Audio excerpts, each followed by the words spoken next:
할렐루야.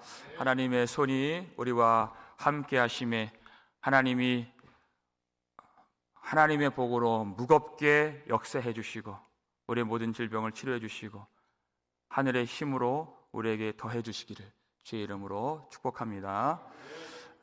이스라엘 백성들이 하나님의 괴를 가지고 에벤에셀에 진치고 전쟁에 들어갔을 때 하나님의 임재가 나타나지 않았습니다. 그래서 이스라엘 백성들에게는 아주 중요한 신학적인 질문이 생기지 않을 수가 없었던 것입니다. 더 이상 하나님은 하나님의 궤에 임하지 않으시는가? 하나님의 영광은 정녕 우리를 떠났는가? 하는 그 고민이 들지 않을 수가 없는 상황이었죠. 그런데 이 본문을 보니까 하나님의 궤가 블레셋 땅에 들어갔을 때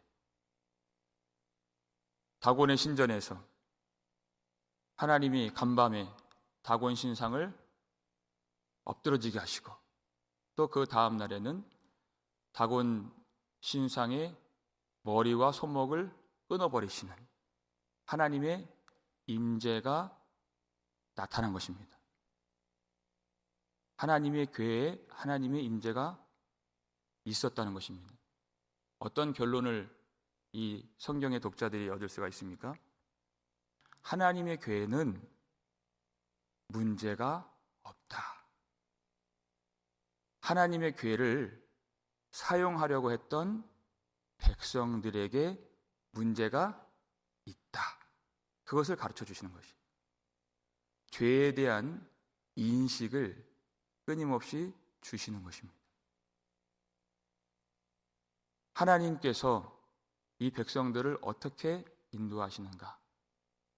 그래서 이가봇 하나님의 영광이 떠났다 하는 것은 하나님의 부재하심을 통해 하나님의 참된 임재하심으로 그들을 이끌어 주시기 위함이었다는 것이에요. 여러분, 한나가 하나님 앞으로 나아갔을 때 성소에서 애통하고 울며 부르짖었을 때 하나님의 임재의 빛을 보고서 나아갔던 것이 아닙니다. 아이를 주지 않으셨던 하나님의 부재하심으로 보이지 않는 인도하심으로 이끌려 성소에 나갔던 것이에요. 그래서 이스라엘 백성들이 그것을 깨달아야 돼요. 아, 내가 한나와 같이 불임의 존재이구나.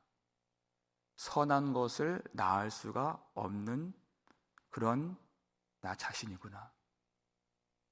내가 하나님을 취할 수 있는 것이 아니고 하나님이 은혜를 주셔야 살 수 있는 자들이구나.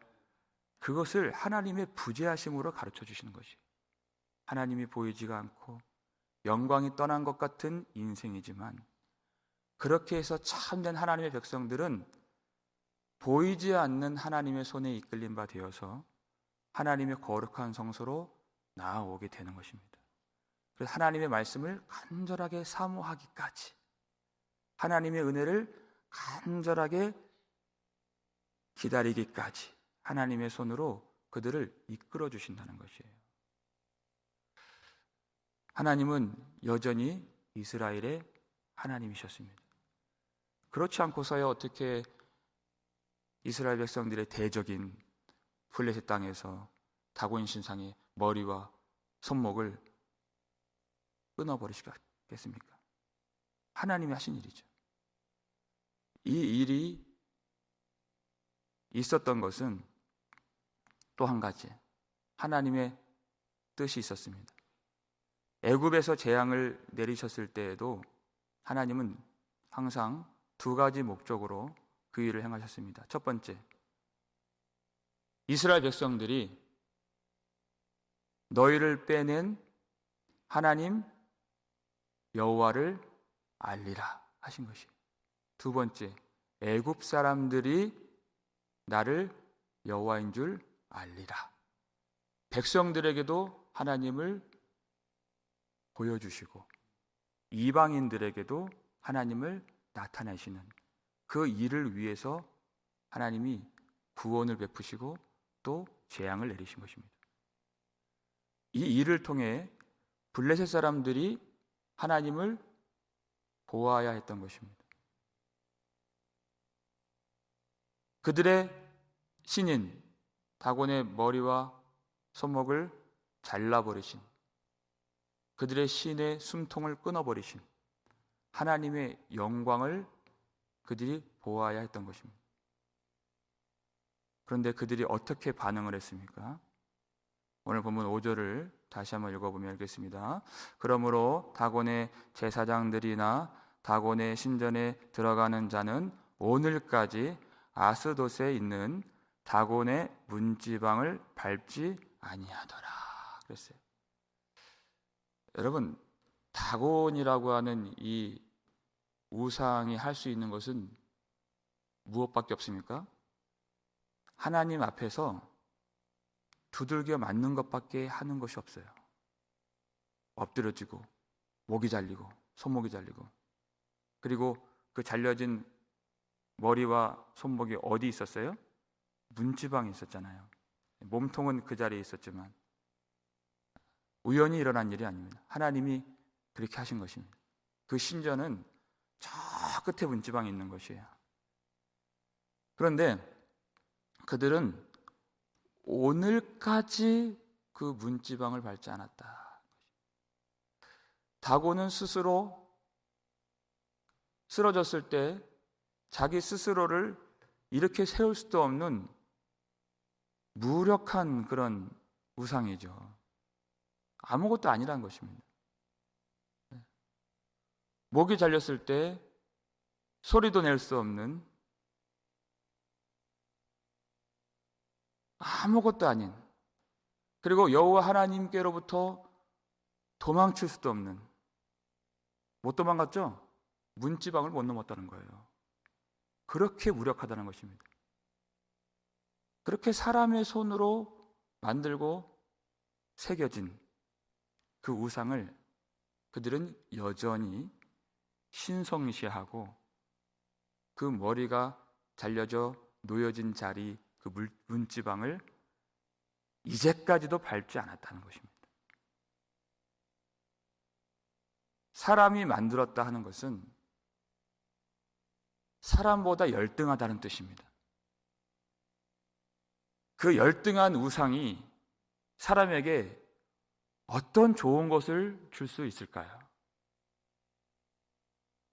사람이 만든 우상이 어떻게 사람을 구원하겠습니까? 그런데 그들은 그것을 못 깨닫고 그래서 이방인이죠. 아직까지도 문지방을 밟지 않으면서 다곤을 높이고 숭배하고 그 앞에 허망하게 엎드렸다는 것입니다. 이거는 먼 옛날의 이야기가 아니에요. 예수님은 예수님의 말씀을 듣는 자들에게 너희가 하나님과 재물을 겸하여 섬길 수 없느니라 그랬습니다. 이 세상의 다곤은 바로 재물입니다. 그게 우상이라는 얘기예요. 그 재물이 크고 영화롭고 힘이 있어 보이지만 이미 하나님이 그 머리와 손목을 잘라버리셨습니다. 하나님을 섬기는 자는 재물도 겸하여서 섬길 수가 없는 것입니다. 이방 사람들은 그 우상이, 그리고 그들이 믿는 재물이 뭔가 자신들에게 좋은 것을 가져다 줄 줄 압니다. 안전을 주고 행복을 주고 풍요를 주고 먹을 것을 주고, 그래서 생명을 주는 그런 것으로 알고 있지만 우리에게 안전을 주시는 분은 하나님이십니다. 우리에게 먹을 것을 주시는 분은 하나님이십니다. 우리에게 생명을 주시는 분은 하나님이십니다. 어떻게 우상이 우리에게 좋은 것을 줄 수가 있을까요? 절대 그럴 수가 없다. 그런데 사람들은 하나님이 우리 마음속에 들어오셨다, 그것보다도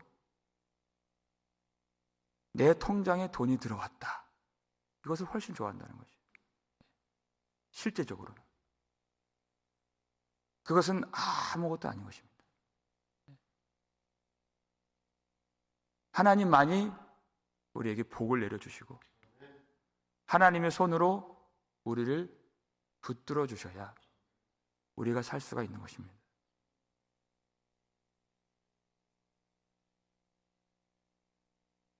마지막 때의 시험이 바로 우상 앞에 절하는가 절하지 않는가의 시험이라고 했어요. 우리가 요한계시록에서 누차 살폈죠. 바다에서 짐승이 일어나는데 10뿔을 가진 권세 있는 짐승이 명하여서 짐승의 우상을 만들게 하라 그랬어요. 그래서 그 우상 앞에 절하지 아니하면 다 죽이게 하리라. 그것이 마지막 때의 시험입니다. 그런데 주님께서 계시록 13장 8절에서 총명한 자는 그 수를 헤아려 보라 그랬어요. 그 수가 얼마나 나옵니까? 666이라. 근데 그게 무슨 수라고 가르쳐 주셨어요? 그것이 사람의 수라는 거예요. 총명한 자는 그것을 볼 수 있다는 것입니다. 사람이 볼 때에는 가득 찬 것처럼 보이고 권능 있어 보이지만 하나님 앞에서는 부족하기 그지없는 사람의 수일 뿐입니다. 그래서 마지막 날에 예수님 다시 오실 때 심판이 믿지 아니하는 자들과 그것을 믿도록 거짓말하는 자들과 그리고 우상 숭배자들을 불과 유황으로 타는 못에 던져 버리시겠다 하는 것이 심판입니다. 우리는 사람들이 다 볼 수 있는 우상을 보는 자들이 아니라 보이지 않지만 살아계신 하나님의 권능과 영광을 보는 자들인 것입니다. 그래서 우리는 구차하게 우상 앞에 절하지 않습니다. 왜냐하면 하나님은 나의 생명보다 귀하신 하나님이시기 때문에, 우리 목숨보다 귀하신 하나님이시기 때문에 어떤 재난이나 재앙이나 전쟁이나 기근이나 어려움이 와도 우리는 요동치 않습니다. 우리의 나라는 흔들리지 않는 영원한 나라이기 때문에 그것이 믿음입니다. 세상을 이긴다 그랬습니다. 그런데 하나님께서 여호와의 손으로 그 블레셋 땅에 믿지 않는 자들에게 어떻게 행하셨는가? 오늘 본문 6절을 볼까요? 읽겠습니다. 여호와의 손이 아스돗 사람에게 엄중히 더하사 독한 종기의 재앙으로 아스돗과 그 지역을 쳐서 망하게 하니 그러셨습니다. 자, 하나님의 권능과 위엄과 능력은 한계가 없으시다는 것이에요. 우상이 그렇게 강력해 보이지만 보십시오. 여호와의 손이 처음에는 다곤의 신전에서만 있었습니다. 그런데 이제는 그 아스돗과 그 온 지역으로 확장돼요. 나중에 보면은 블레셋 전역으로 확장이 되죠. 한계가 없다는 것이. 그리고 시간적으로도 하나님이 간밤에 사람들 보이지 않게 하나님이 다곤을 쓰러뜨리셨습니다. 그런데 이제는 사람들이 다 볼 수 있는 백주에 그 일을 행하셨다는 것이. 그리고 그 대상도 다곤 그 신상만 하나님이 엎드려지게 하셨죠. 그런데 이제는 누구를 치셨습니까? 아스돗 사람에게 그랬어요. 분명히 주님 말씀하셨어요. 우상을 숭배하는 그 사람을 하나님 심판하신다 했어요. 우상만 벌하시는 것이 아닙니다. 그렇게 무력한 것을, 허탄한 것을 보여주셨는데 그것을 사모하는 그 사람들을 반드시 엄중히 심판하신다 하는 것이에요. 하나님의 능력은 한이 없으십니다. 아스돗 사람들을 무엇으로 하나님 치셨습니까? 독한 종기로 하나님이 치셨어요. 독한 종기로. 이 독한 종기가 7개월 동안 계속 이어지는 것이에요. 아주 강한 전염성을 가진 피부병인데, 이 부스럼이라고도 하고 패스트라고도 하는 이 독한 종기인데, 이 종기가 어디서 나왔느냐, 이 사람들이 분석을 했어요. 그랬더니 6장 5절을 보시면, 성경책으로 읽겠습니다. 6장 5절을 한번 읽어보겠습니다. 그러므로 너희는 너희의 독한 종기의 형상과 땅을 해롭게 하는 쥐의 형상을 만들어 이스라엘 신께 영광을 돌리라. 그가 혹 그의 손을 너희와 너희의 신들과 너희 땅에서 가볍게 하실까 하노라. 아멘. 그랬어요.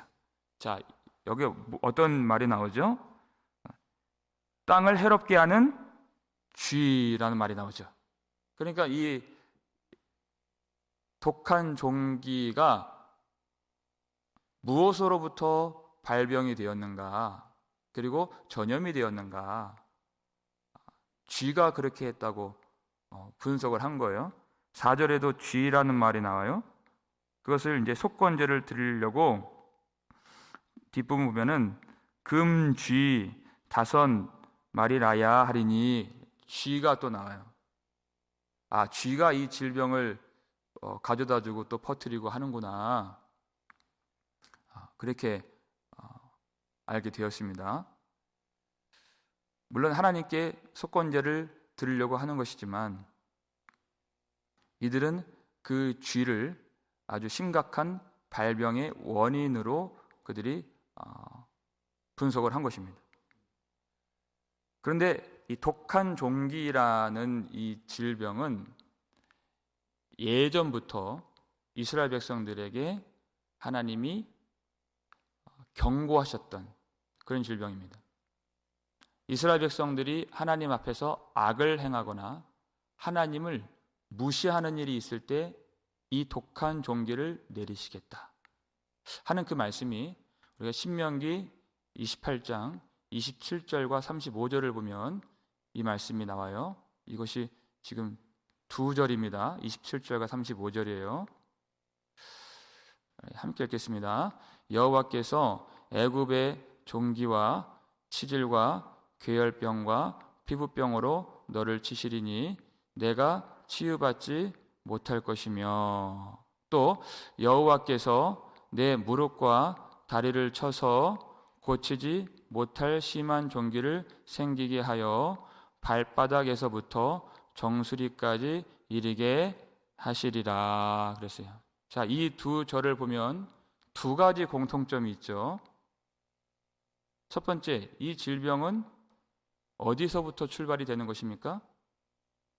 여호와께서 주신다. 두 번째, 이 독한 종기라고 하는 것이 여호와께서 주셨기 때문에 어떤 특성이 있습니까? 치유받지 못할 것이며 고치지 못할 심한 종기라는 이 특징을 갖고 있습니다. 하나님이 주신 것이기 때문에 전국에 있는 쥐를 다 잡아서 죽인다고 해도 그것은 없어지지 않습니다. 아무리 백신을 개발하고 연구하고 또 치료제를 만든다고 해도 이 질병은 없어질 것이 아닙니다. 언제까지요? 그 발병의 원인이 있어요. 하나님 앞에서 악을 행하고 하나님을 무시하고 멸시하는 그 죄가 없어지기까지, 그 죄가 멸해지기까지는 이것이 없어지지 않는 독한 종기다 하는 것이. 그래서 오늘 본문에 엄중히 더하사 이렇게 말씀하셨어요. 여호와의 손이 그 독한 종기를 엄중히 더하사.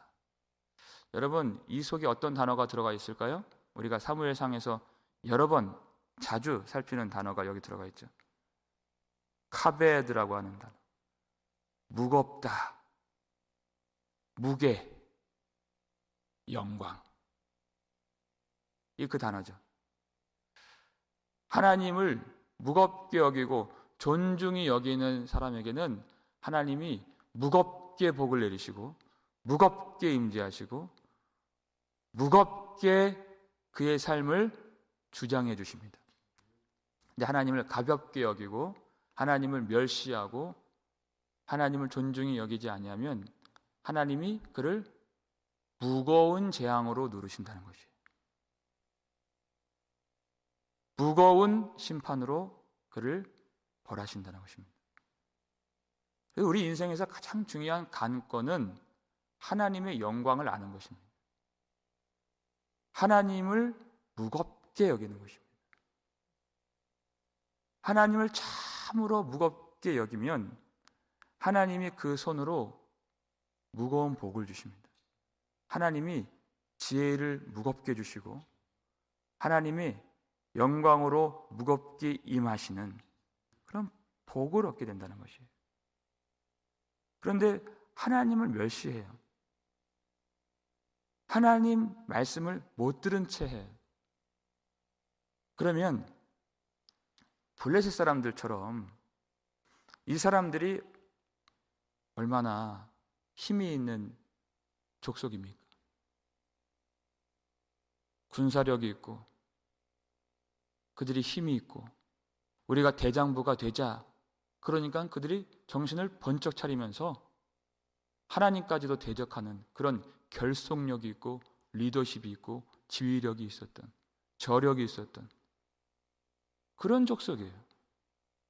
그런데 하나님의 손으로 엄중히 벌하시니까 그들이 망하게 되는 것입니다. 한순간에 망하게 되는 것이에요. 아무리 힘을 자랑하고 아무리 부강하고 아무리 그 나라가 잘 사는 그런 나라여도 하나님이 한번 치시면 망하게 되는 것입니다. 아무것도 아닌 것이에요. 하나님의 영광을 무시하면 반드시 망하게 되는 것입니다. 우리는 여호와의 손이 항상 우리에게 능력과 지혜와 복과 은혜와 임재를 주시는 그 손을 만나기 위해서는 항상 하나님 앞에 겸손하게 나아가야 되는 것입니다. 하나님의 백성이 무엇입니까? 하나님을 아는 것이죠. 하나님을 섬기는 것입니다. 그리고 하나님을 가장 중요하게 모시는 것입니다.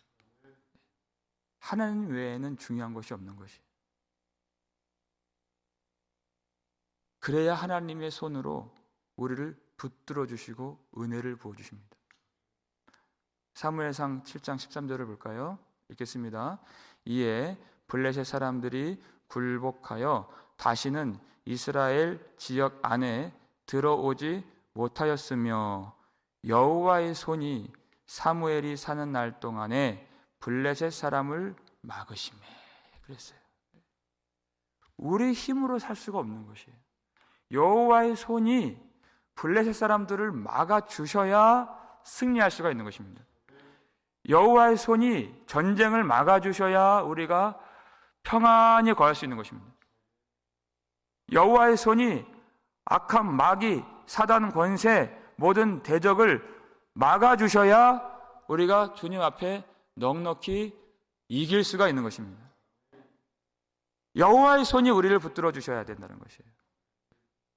그러기 위해서는 하나님 앞에 무겁게 임재하시는 그 영광 앞에 우리가 굴복하고 참으로 주님을 의지하는 믿음이 있어야 하는 것이에요. 여러분, 여호와의 손이 있으면 반드시 하나님이 건져주십니다. 여호와 하나님은 죽은 자를 다시 살리시는 하나님이세요. 예수님을 어떻게 건지셨습니까? 하나님의 오른손으로 살리셨습니다. 마지막으로 우리 사도행전 5장 31절 말씀 읽겠습니다. 이스라엘에게 회개함과 죄 사함을 주시려고 그를 오른손으로 높이사 임금과 구주로 삼으셨느니라. 아멘. 십자가에서 비참하게 죽임 당하신 예수를 하나님이 참으로 의로운 오른손으로 살리셨습니다. 그리고 오른손으로 높이셨습니다. 그리고 하나님의 모든 영광과 권능으로 동등하시도록 예수님을 임금과 구주로 삼으셨습니다. 그 오른손으로 우리를 붙들어 주시는 것이, 그 오른손으로 우리를 붙들어 주시면 우리에게서 어떤 열매가 나오나요? 여러분, 하나님의 손으로 붙들어 주신 은혜가 무엇이에요? 이스라엘에게 무엇을 주신다 그랬어요? 회개함과 죄 사함을 주시려고 붙들어 주신다는 것입니다. 단지 우리가 이 땅에서 걱정, 근심, 두려움 없도록 사는 땅의 것을 위해서 오른손으로 붙들어 주시는 것이 아닙니다. 여호와의 손이 우리와 함께 해주시고 우리를 붙들어 주시면 반드시 하나님의 백성으로서의 합당한 열매를 맺게 하십니다. 회개함과 죄사함을 주시려고, 그 회개함과 죄사함과 생명을 주시려고 우리를 예수 그리스도를 붙들어 주신 그 오른손으로 붙들어 주시는 것이, 그 오른손으로 우리를 오늘도 살려주시는 하나님 앞에서 진정한 믿음으로 낮아져서 하나님의 은혜를 구하고, 하나님께서 참으로 내가 너를 붙들리라, 내가 의로운 오른손으로 너를 건져주리라 하신 약속을 기억하면서 하나님이 이미 단죄하시고 멸하신 그 죄의 속박에서 벗어나서 참된 자유와 영광과 성도의 이름의 능력과 예수 그리스도의 보혈의 권능을 오늘 십자가 앞에서 누리시고 경험하시는 저와 여러분 되시기를 주의 이름으로 축원합니다. 아버지 하나님, 감사를 드립니다. 아버지 하나님, 우리에게 살아계신 하나님의 권능과 영광을 말씀으로 보여주시고, 헛된 블레셋 사람들처럼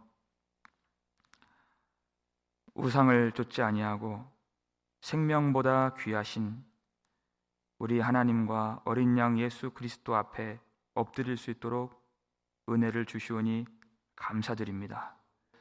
하나님을 밟고 이용하여서 내가 원하는 것을 취하고자 하지 아니하고 오직 하나님께서 이끄시는 바대로, 어떨 때에는 하나님의 부재하심을 통하여서 사망의 음침한 골짜기를 다닐 때에도 우리와 함께 하시는 하나님을 경험케 하시고, 하나님을 보지 못할 때에도 하나님의 의로운 손으로 붙드시는 능력을 경험케 해주심에 감사를 드립니다. 그래서 참으로 성도들이 하나님 앞에 내어놓아야 할 죄사함과 회개함으로 주님을 찾을 수 있도록 도와주시니 감사드립니다. 하나님, 연약한 저희들의 심령 여호와의 손으로 붙잡아 주시고, 또 열악한 우리의 환경도 여호와의 손으로 붙잡아 주시고, 또 비천한 우리의 몸도 여호와의 손으로 붙잡아 주셔서 하나님의 생명과 능력과 부활의 권능을 이 아침에 우리가 볼 수 있도록 주님께서 우리를 도와주시옵소서. 우리의 믿음을 더해 주시고, 하나님, 이 땅에서 있음으로 보이고 권능으로 보이는 그 우상 앞에, 재물 앞에, 권력 앞에 우리가 굴복하지 않게 하시고, 우리가 끝까지 살아계신 하나님을 섬기며 예수 그리스도만 사랑하며 의지하는 참 믿음으로 세상을 이길 수 있도록 도와주시옵소서. 하나님, 이 말씀으로 날마다 우리 속에 들어와 주실 때 이 세상 그 어떤 것보다도 더 기뻐하고 자랑하고 감사하며 감격하며 주님께만 영광을 돌릴 수 있도록 도와주시고 그 참 진리를 깨닫고 총명으로서 하나님을 알며 참으로 주님을 날마다 더욱 사랑할 수 있는 저희들 될 수 있도록 도와주시옵소서. 아버지 하나님, 우리 몸의 약함도 주님이 아시오니 검사를 앞두고 있는 성도들 주님이 기억하여 주시고 하나님, 이 모든 일로 말미암아 하나님의 크신 능력과 하나님의 행하시는 일을 볼 수 있도록 도와주시며 그 가정의 모든 두려움을 제거해 주시고 우리가 주님 앞에 함께 기도하오니 주님 불쌍히 여겨 주시옵소서. 수술 후에 회복 중인 모든 지체들 주님께서 도와주시고 하나님께서 여호와의 손으로 오늘 만져주셔서 깨끗하게 회복되고 치유받을 수 있도록 도와주시옵소서. 우리 자녀들 후손들도 주님께서 여호와의 손으로 붙잡아 자라게 해주시오며 이제 우리가 종려주일과 고난주간과 부활주일을 기다리면서 십자가 앞에서 더 깊이 회개하며 하나님의 은혜를 구하는 참 성도의 모습이 회복될 수 있도록 모든 성도들 축복해 주시옵소서. 감사를 드렸고 우리를 구속해 주신 예수 그리스도의 이름으로 축복하며 기도 올렸나이다. 아멘.